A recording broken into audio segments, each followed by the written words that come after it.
आज इस प्रकार की स्थिति हम सबकी हो रखी है कि मन सोचता कुछ है, चाहता कुछ है, और जीवन में जो हम कर्म करते हैं वो कुछ और ही करते हैं। और ये समानता ना होने के कारण हमारे मन, विचार और कर्मों में हमारा जीवन अशांत है। अब ये समानता कैसे आए? तो सबसे पहले ये जानो कि हमें अपने आप को खोजने की जरूरत है। एक सुंदर बात मुझे याद आई। मुल्ला नसरुद्दीन एक दिन बाजार में घूम रहे थे, एकदम बड़े परेशान होकर के। कुछ लोग जो उनके जानकार थे आए, कहने लगे, मुल्ला नसरुद्दीन क्या हो गया, बड़े परेशान लग रहे हो। तो मुल्ला नसरुद्दीन कहता है, मेरा गधा था वो पता नहीं कहाँ खो गया, चल गया कहीं। अब गधे के बिना ना मैं कहीं जा सकता हूँ, ना सफ़र कर सकता हूँ, ना अपना काम कर सकता हूँ। बाजार से कुछ सामान लाना होता है तो मैं गधे पे ही लाद के लाता था। तो लोगों ने कहा भैया मदद कर देते हैं, 3-4 लोग ढूंढेंगे तो हो सकता है यहीं कहीं होगा गली में, बाजार की गलियों में, और जल्दी मिल जाएगा। तो लोग लगते हैं ढूंढने के लिए, काफ़ी समय बीत जाता है। जब गधा नहीं मिलता तो वापस आते हैं मुल्ला नसरुद्दीन को ढूंढने के लिए। तो क्या देखते हैं कि बीच बाजार के चौराहे में मुल्ला नसरुद्दीन बैठे हैं, लेकिन अब जोर जोर से हंस रहे हैं। परेशानी तो है ही नहीं उनके चेहरे पे, जोर जोर से हंस रहे हैं। जब मुल्ला नसरुद्दीन से पूछा गया कि भाई मुल्ला नसरुद्दीन क्या हो गया, इतना हंस क्यों रहे हो? तो मुल्ला नसरुद्दीन कहते हैं, मुझे एक ख्याल आया अभी अभी कि मेरा गधा तो खो गया है, लेकिन अगर मैं भी गधे पे उस समय बैठा हुआ होता तो मैं भी खो जाता। अब यही परिस्थिति हम सबकी भी है।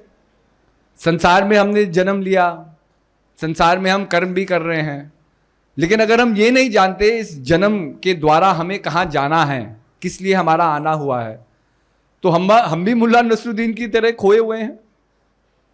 तो अपने आप को जानना शेष है। अब अपने आप को जानना क्या है?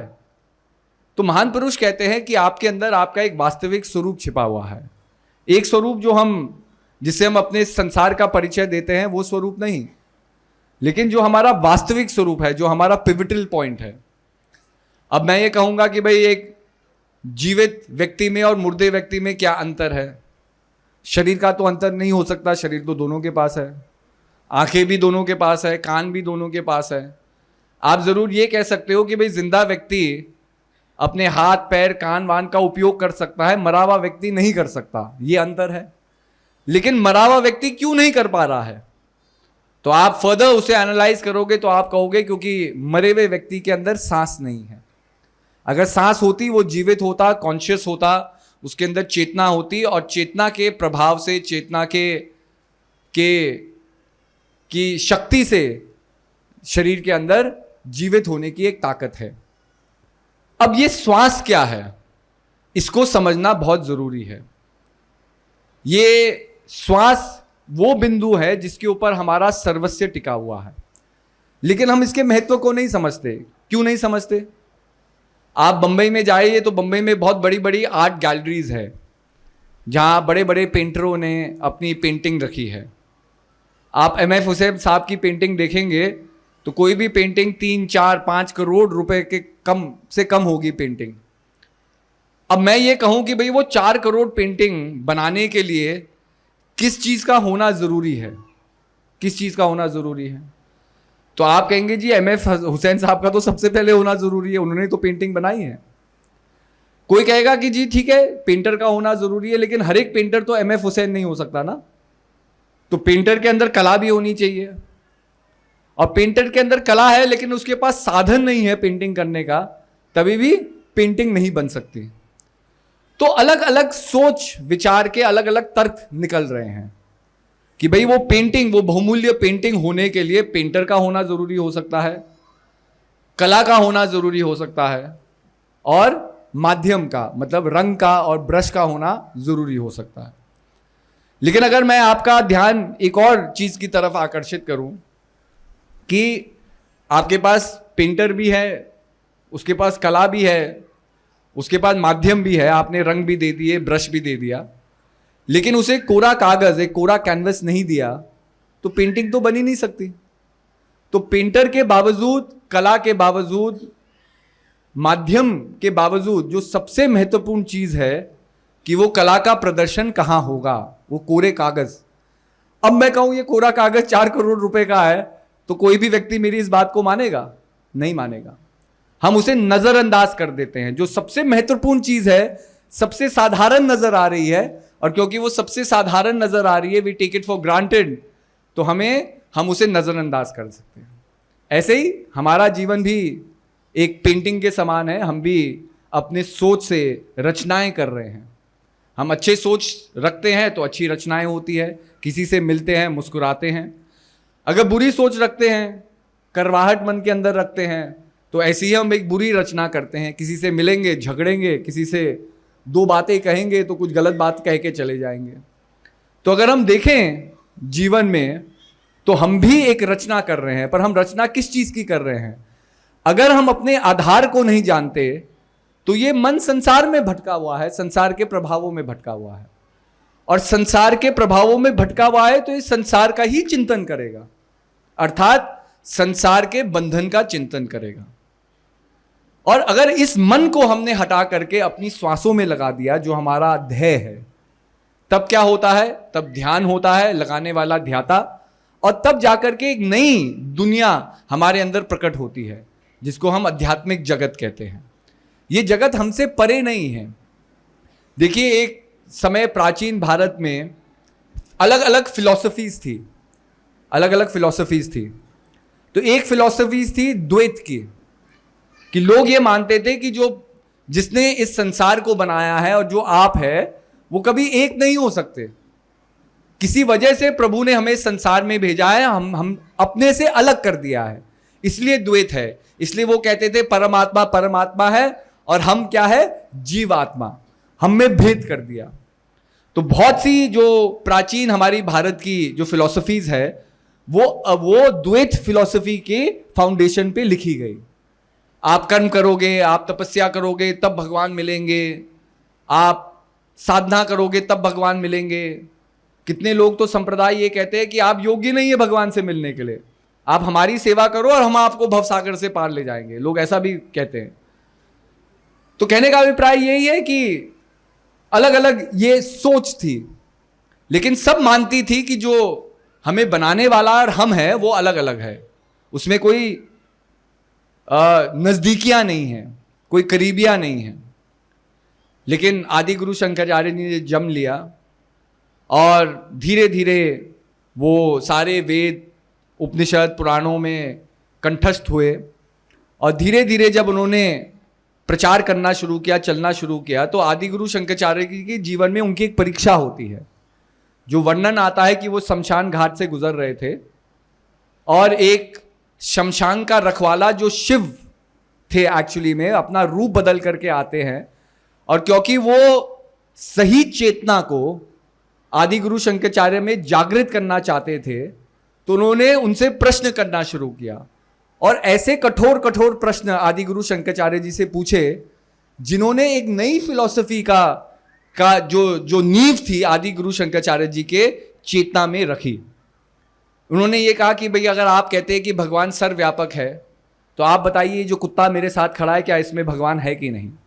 अब आदि गुरु शंकराचार्य जी स्तंभ, क्योंकि भाई हम अपने आप को जीव आत्मा कहते हैं, लेकिन किसी ने ये सोचा ही नहीं था भी कुत्ते के अंदर भी प्रभु का अंश हो सकता है, प्राणी के अंदर भी प्रभु का अंश हो सकता है। हम तो जीव को ही मानते थे कि भाई क्योंकि हम बोल सकते हैं, समझ सकते हैं, जान सकते हैं, तो हमारे अंदर ही प्रभु का अंश है। तो ऐसे ऐसे प्रश्न पूछे कि वो प्रश्नों ने मजबूर कर दिया आदि गुरु शंकराचार्य को ये सोचने के लिए कि ये द्वैत फिलॉसफी सही है कि नहीं। और तब जाकर के जब उन्होंने अपने आप मंथन किया भगवान शंकर के प्रश्नों का, तब जाकर के उन्होंने अद्वैत फिलॉसफी को, नॉन डुअलिटी फिलॉसफी को आगे रखा। और अद्वैत फिलॉसफी के जो मूल सिद्धांत है वो क्या है? तत् त्वम असि और अहम ब्रह्मासि। अहम ब्रह्मासि का मतलब कि वो ब्रह्म को जो तुम ढूंढ रहे हो वो तुमसे परे नहीं है, तुम्हारे अंदर ही है। अब इस चीज को समझना बड़ा मुश्किल है, क्योंकि भाई अगर इसको अहंकार से समझे तो रावण ने भी इसी चीज को समझा था कि भाई मैंने देवी देवताओं पे विजय प्राप्त कर ली, मुझे मारने वाला कोई नहीं है, मैं देवी देवता से भी शक्तिशाली हूं। तो अहंकार से अगर आप इन वचनों को देखेंगे तो भाई इसका जो सच्चा अर्थ है वो समझ में नहीं आएगा, क्योंकि अहम ब्रह्मासि क्या कह रहा है कि मैं स्वयं ब्रह्म हूं, अब मैं स्वयं ब्रह्म हूं तो इसका मतलब मैं संपूर्ण हूं, मेरे अंदर कोई कमी नहीं है। अगर मेरे अंदर कोई कमी नहीं है तो मेरे अंदर कभी भी परिवर्तन या बदलाव की चेष्टा तो हो ही नहीं सकती। जब मैं मानूंगा कि हाँ मेरे अंदर कोई कमी है, मुझे अपने आप को सुधारना है, तभी तो कैसे मैं अपने आप को सुधारूंगा ये जीवन में प्रकट होगा जब आप मंथन करेंगे, जब अपने आप से संघर्ष करेंगे। लेकिन अगर आदमी मानता है कि मैं एम परफेक्ट, तो there is no room for improvement. आदमी अच्छा और अच्छा कैसे बने अगर वो पहले ही अपने आप को सर्वे सर्वा समझ रहा है। तो ऐसे ही महान पुरुषों ने समझाया कि अद्वैत फिलॉसफी को समझने के लिए सबसे पहले अपने अंदर का जो है उसका शुद्धिकरण करो, अपने सोच का शुद्धिकरण करो। अब सोच की शुद्धिकरण क्या है, आपको मैं एक छोटा सा अपने ही जीवन का उदाहरण देता हूं। हम बोर्डिंग स्कूल गए, हम 6 साल के थे, क्लास 2 में बोर्डिंग स्कूल जाना हुआ। तो बोर्डिंग स्कूल का अपनी टाइमिंग होती है, सुबह उठना, पीटी करना, फिर 2 क्लास होगी, फिर नाश्ता होगा, फिर 2 क्लास होगी, फिर फ्रूट ब्रेक होगा, फिर 2 क्लास होगी, लंच ब्रेक होगा, लंच के बाद आपको सोने के लिए कुछ समय मिलेगा, फिर खेलने के लिए कुछ समय मिलेगा, फिर नहाने धोने के लिए कुछ समय मिलेगा, नहाने धोने के बाद फिर प्रेप क्लास होगी कि दिन में जो होमवर्क किया है वो होगा और आप करोगे। अब कभी कभी बच्चे क्या करते थे कि वो प्रेप क्लास में भी खेलते रहते थे। छोटे बच्चे हैं, कोई मॉनिटर थोड़ी कर रहा है। तो भाई अब किस बच्चे को जो दूसरी कक्षा में पढ़ रहा है 6 साल का, किस बच्चे को खेलना पसंद नहीं है। आप बच्चे को किताब दिखाओगे बच्चा तुरंत भागेगा, बच्चे को मोबाइल फोन दिखाओगे वो आपके पास तुरंत दौड़ा चले हुए आएगा। उसे पता है कि भी मजा किस में है। तो हर एक बच्चा अपना मनोरंजन चाहता है। तो हमारे 2 और दोस्त थे और हम लोग साथ ही में खेला करते थे क्योंकि हमारे बिस्तरे एक साथ थे। तो जैसे क्लास हुई, क्लास के बाद प्रेप क्लास लगी, तो हमारे दोनों दोस्तों ने कहा यार आज प्रेप क्या करेंगे, क्या करना, आज खेलते हैं। हमने कहा चलो खेलते हैं। अब अगले दिन क्लास तो लगी टीचर की जिसने प्रेप दिया था, उसने एक एक करके पूछा होमवर्क किया, सब बच्चे खड़े होकर के कर रहे हाँ जी किया, हाँ जी किया। अब हमारी बारी आई तो हमने तो बोला था कि भाई हमेशा सच बोलना हमने तो बड़े गर्व से कह दिया कि नहीं किया क्यों नहीं किया, तो कहा कि जी हम खेल रहे थे, सच सच बोल दिया। बस ठीक है। टीचर ने क्या कहा, कान पकड़ के खड़े हो जाओ कोने में, ब्लैक बोर्ड के पास खड़े हो गए। अब मुझे कोई दुख नहीं हुआ क्योंकि मुझे पता था कि वो 2 और दोस्त भी आने वाले हैं बहुत जल्दी ना मेरे पास, तो हम 3 खड़े रहेंगे, कोई फर्क नहीं। अब अकेले पनिशमेंट मिले तो कॉन्शियसनेस थोड़ी पैदा होती है ना, आदमी कॉन्शियस हो जाता है, अरे मुझे ही पनिशमेंट मिल रही है, आदमी को थोड़ी आत्मगिलानी भी होती है। लेकिन 3-4 और लोगों को पनिश मिल रही है तो एक दूसरे के ऊपर हंसते हंसते ना वो कॉन्शियसनेस चली जाती है, खत्म हो जाती है, समाप्त हो जाती है। अब मैं खुशी खुशी वेट कर रहा हूँ उनका नंबर आएगा आएगा नंबर तो आया, लेकिन उन दोनों ने झूठ बोल दिया कि मैम होमवर्क तो नहीं किया क्योंकि हॉस्टल में लाइट नहीं थी अब उनको तो पनिशमेंट मिली नहीं। अब ये है समाज का सटल प्रभाव। हमें बताया कि भाई ईमानदारी से बोलना सच क्या है, ईमानदारी का सच का फल मीठा होता है, लेकिन वास्तविकता में तो बड़ा कड़वा फल है जब कान पकड़ के अकेला खड़ा होना है ब्लैक बोर्ड के आगे और पूरी क्लास तुम्हें देख रही है, कोई हंस रहा है, कोई कुछ कर रहा है और वो 40 मिनट ऐसे ही बीत रहे हैं कि भाई क्या हो रहा है। अगली बार जब मेरे पास ये दुविधा आएगी कि मैं सच बोलूं या मैं झूठ बोलूं, एक छोटा बच्चा 6 साल का जो नादान है, जो नहीं जानता कि भाई सच्चाई और झूठ की क्या गहराइयां होती है और कैसे आगे जाकर के ये हमें प्रभाव करेगी, तो बच्चा क्या करेगा, बच्चा तो शॉर्टकट लेगा ना। बच्चा कहेगा सच बोलूंगा तो पनिशमेंट मिलेगी, झूठ बोलूंगा तो बच जाऊंगा। अब इतनी छोटी सी बात पे उसे एक झूठ बोलने की या गलत चीज, गलत इंफॉर्मेशन देने की आदत लग गई और वो आदत आज तक हमारे अंदर बरकरार है। हम रोज सुबेरे उठते हैं, गुरु महाराज जी को प्रणाम करते हैं, अंदर से आवाज आती है कि भजन सुमिरन करना लेकिन हम अपने मन को बड़े प्यार से समझा देते हैं, अरे आज तो बहुत काम है गुरु महाराज जी, आज शॉर्टकट में आरती करते हैं, जल्दी से आप हलवा खा लो फिर हम जा रहे हैं है ना, और फिर हम अपने कामों में व्यस्त हो जाते हैं। तो ये आदत जो तब से लगी वो आज तक कहीं हमारे अंदर बरकरार है। हम किसी और से झूठ नहीं बोल रहे, लेकिन अपने आप से ही झूठ बोल रहे हैं। जो चीज शेष है हम जानते भी है हमें करना है, हम रोज सुबह उठ रहे हैं, गुरु महाराज जी की तस्वीर को भी देख रहे हैं, वचन को भी याद कर रहे हैं, ये भी याद कर रहे हैं, हमने उपदेश लिया, कान फुकाया, एक संकल्प लिया गुरु महाराज जी की जो आपने कहा है आज उस रास्ते पे चलेंगे। लेकिन जब चलने की बारी आती है, ये मन ही है जो चंचलता में आकर के या छल करता है या कपट करता है अपने आप से, और हम वो जो काम हमें करना है उसको हम भुला करके अन्य चीजों में लग जाते हैं। तो यही एक तरह से हम सबका सत्य है। इसलिए महान पुरुष कहते हैं अपने आप को जानो, अपने आप को जानो क्यों, क्या तुम्हारे अंदर क्या कमी है, तुम्हारे अंदर क्या छल छिपा हुआ है, ये जो मन दगा करता है अपने आप से, ये क्यों कर रहा है, इसकी भी तो वजह होगी ना। कारण क्या है कि हम संसार की चीजों को महत्व दे रहे हैं। आप जिस भी चीज को महत्व देंगे आपका लगाव उस चीज से बंधा हुआ रहेगा।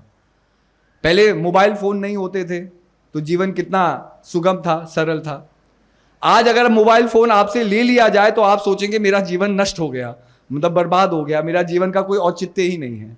तो ये भी रूपांतरण आप लोगों में ही आया, किसी में नहीं आया। अब भाई हम तो उस जनरेशन से आते हैं जिन्होंने दोनों जीवन को देखा, जब मोबाइल फोन भी नहीं था, जब टीवी भी नहीं होता था। हम टीवी भी बचपन में ऑन करते थे तो टू की आवाज आती थी बस 16 घंटे के लिए, और फिर अलग अलग चित्रहार हो गया, कभी वो स्पाइडरमैन की कार्टून हो गई, कभी न्यूज हो गई, वो गिने चुने घंटे थे उसमें, सवेरे 2 घंटे, शाम को 2 घंटे, ऐसे ही दिन में कुछ रिपीट न्यूज होती थी, तो वही चलता था। आज आप देख लो, आप टीवी ऑन करो, आप ये कंफ्यूज हो जाएंगे देखना क्या है 100 चैनल है, 100 लोग अपनी अपनी बातें रख रहे हैं, कोई कुछ बात कह रहा है, किसी ने एलियंस को ढूंढ लिया, किसी ने हनुमान जी को देख लिया किसी ने वो क्या है पाताल जाने का रास्ता ढूंढ लिया, और हम लगे हुए हैं उसे देखने के लिए, जैसे हमारा जीवन पाताल जाने के रास्ते को जब देख करके हमारा जीवन कृतार्थ हो जाएगा। तो ये डिस्ट्रैक्शंस हैं। डिस्ट्रैक्शंस क्यों हैं? क्योंकि प्रकृति ने अपने प्रेम से माया की रचना की। प्रकृति क्या है? हमारी माँ है। पिता है, पिता बड़ा स्ट्रिक्ट होता है ना। जैसे ही बच्चा थोड़ा बड़ा होगा कहेगा बड़ा हो गया इसे स्कूल भेजो, है ना, अपने पैरों पे खड़ा होगा। माता क्या कहती है? अरे अब तो छोटा है, नादान है, वो 10 साल का भी हो जाए उसे स्कूल नहीं भेजेगी, अरे छोटा है, नादान है, छोटा। माँ का बस चले तो स्कूल खत्म ही हो जाए पूरी दुनिया में, स्कूल की जरूरत ही नहीं पड़े, वो छोटा है, 18 साल का भी छोटा है, नादान है, वो माँ प्यार करती है। तो ये तो प्यार माँ की ममता हुई। अब इसी ममता को जब संसार के दृष्टिकोण से हम देखें कि जब माँ प्रकृति ने 3 गुणों को जन्म दिया, 3 गुणों से 5 तत्व निकले, 5 तत्व से ये पूरा संसार बना, उस संसार में जीव जंतु बने, लिविंग नॉन लिविंग मैटर बना, लिविंग मैटर में से धीरे धीरे वृद्धि होते होते ये कॉम्प्लेक्स ह्यूमन शरीर बना, एक कॉम्प्लेक्स ह्यूमन बीइंग बना, एक होमोसेपियन बना। अब होमोसेपियन अगर पिता के रास्ते पे चलने लग जाए तो क्या है? वो तो वैराग का रास्ता है। भोले शंकर का जो रास्ता है वो तो वैराग का रास्ता है, वो तो संसार से हमें परे करेगा, इस रचना से परे करेगा, रचना से परे करेगा तो माँ प्रकृति से परे करेगा। इसलिए तो भगवान श्री कृष्ण कहते हैं कि मेरा एक ऐसा धाम है जहां अर्जुन पहुंचने के बाद आदमी नहीं लौटता, इस जीवन मरण के चक्रव्यूह से वो मुक्त हो जाता है। जब तक हम जीवन मरण के इस चक्रव्यूह में हैं, हम माँ प्रकृति की गोद में हैं। तो माँ प्रकृति क्यों जाएगी? कि माँ प्रकृति का अंश मुक्त हो जाए। इसलिए जो माया है, संसार की खींचातानी है, जो संसार का मोह है, वो माँ का प्रेम है। लेकिन अगर आप माँ के प्रेम को प्रेम समझो तब आप माया से परे हो सकते हो। माँ के प्रेम को मोह समझो तो ये मोह आपका बंधन बनेगा।